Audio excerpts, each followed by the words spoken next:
Hey everyone, in this video, we're going to go over forms in React and how to use them and some basic concepts that might be different from what you're used to in HTML. So let's go ahead and get started with that.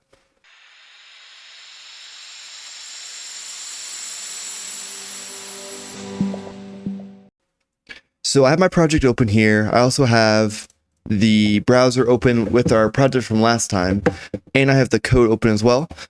Let's first start with a quick recap of what we did last time, in case you didn't see that video, because some of that will be necessary for what we do here. So last time we created this component, this login component, and we created two useState values. I'm not going to go too much into useState here, but you can watch the last video if you want to go more into that. But generally what we're doing here is we are defining a state value, and inside of the array here, we're going to define a value to save the state value, and a function that is used to update this value. So set username will update our username value, and the same thing goes for our password and set password. So that's what we're doing here. And then on the actual inputs, we're setting an on change and a value. The on change, we're using the set username to update it every time we change anything on the input, and the value will be the state value. So what we're doing here is what is called in React controlled components. Typically in HTML, the input fields themselves will handle their own state, but in React, we usually like to make React the one single source of truth, and we can do that by creating a controlled component.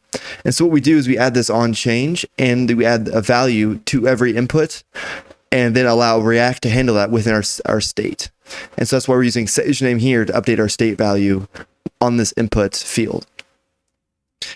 So that does make sense. I'll put the last video in the description below where I went in more detail on that. But that's what we're doing here to get these inputs set up. But there are other types of inputs. The only ones we used here was text and password, just to create a simple login form. Let's go ahead and look at a couple others and see what else we can do here. So the first thing let's talk about is a text area. So in a text area, since we're going to create a controlled component, we're going to set this up a little differently. Instead of putting everything inside of the two brackets, we'll make it one that closes itself with this /close here, and then we'll add a value here again. And this value can be anything. I'll go ahead and just put the username.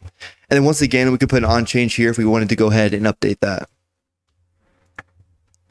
So I come back to my code here. I type anything in the username field, and then updates the text area to do the same thing here. So text areas work the same as other inputs. We just need to use this text area tag instead of the input tag. I'm going to go ahead and comment this out because I don't really need this on this form. And the next input we'll talk about here is a select field. So if I go ahead and create a normal select input like this, we don't really need a name or ID on the select here, so I'll delete that. Instead, what we want to do here is we want to go ahead and on the select, we will set a value and on change once again. So in most inputs in React, we'll need these two things. So we'll do the same thing here, select on change, and I'll go ahead and just create a new state value for this to test it out. So I can copy a new state value here. I'll change this to be select input, set select input. And then on the select input here, I can once again create an arrow function. We need to pass an e as a parameter because we need to use the e.target.value to actually get the value for the select component. So then I can go ahead and do set select input, and I can pass an e.target.value to get this value and save it in the state there. Now inside the select here, we can set our options. So I go ahead and do an option here. And then the value, we can set to anything here. I'll go ahead and just set it to 1. I'll do option 1. I'll go ahead and copy this down a couple times. And we can go ahead and do 2 and 3. And then we'll do 2 and 3. And now this should update the on change, should update the set of the select input state value to be either 1, 2, or 3, depending on what we select. I also need to go ahead and put select input right here. I forgot to put that. So then that goes right there. Now up in my use effect here, I'm going to go ahead and just add one more field here. Do select input, and we'll add it down here as well. Select input, save that. Come back to the browser, close out, reload the page here. And I'll go ahead and type anything in here. Anything in here. If I select something here, now we're getting that option showing up at the end here. because we're saving it correctly in our state. So that's how a select input works. It works pretty similar compared to the other inputs as well. I want to go ahead and comment that out. And finally, the last input we'll talk about here is the file input. Now this one is different. To create a file input here, all we need to do is put input and put type equaling to file. This is a read-only input, so we don't need to put any value or on change. But with that here, I can go ahead and have this choose file, and it will pull up the file browser to then choose a file and upload it in our form. Okay, so now with those inputs done, the last thing we're going to talk about is actually submitting data in the form. So right now, this return statement goes from here to here, and there is a div that wraps around the entire thing. I'm going to go ahead and change this div to a form tag and do the same thing down here, form. And what we can do is on the form tag, we can add an on submit equaling to, and I'll create a function and I'll call it handle submit. So I'll put that inside of the on submit handler on the form. And then up here, I can go ahead and I'll create it right here, create a handle, const handle submit equals, we'll pass an E again as a parameter, be a function. And then we can put our logic in here, logic for form submission. And we can put logic here that we want for the form submission. Typically, we want to start off with e.prevent default, and this will prevent the browser from refreshing after we submit the form.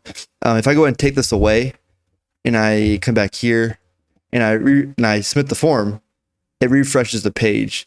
Now, if I go ahead and add this e.prevent default, it will prevent the default behavior from our form, which is that refresh. Now, when I hit submit, it no longer refreshes the page. So you probably want that here as well to start off, but then we can do whatever we want here. Let's go ahead and just do a console.log, and we'll go ahead and first log form submit, and then we'll go ahead and do a console.log, and we'll log just the username, password, and the select inputs. And I'm going to go to console or comment out the console.log and the use effect just to keep our console a little cleaner. Clean all this out here, refresh the page. Okay, and then I can go ahead and type in anything in here, and I'll go ahead and, I already comment out the select input. Let's actually go back and uncomment that for now.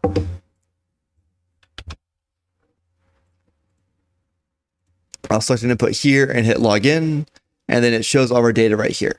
So that's how we can submit data. If you want to have any sort of API request or go into your context API or anything else, that can be done inside of here. And we'll get into all of that later, but I just wanted to show how forms work in React before we get into anything more advanced, like using Axios or the Fetch API to handle API requests or getting into context or anything else. So that is all we're going to talk about in this video. I just want to do a quick overview on forms. We'll come back in the next few videos. We'll talk about those other things like making API requests and how to handle state values in a context and those other sorts of concepts in React. But that is it for this video. All the code will be in the description below, as well as any other links down there that might be helpful. Thank you for watching, and I hope to see you in the next video.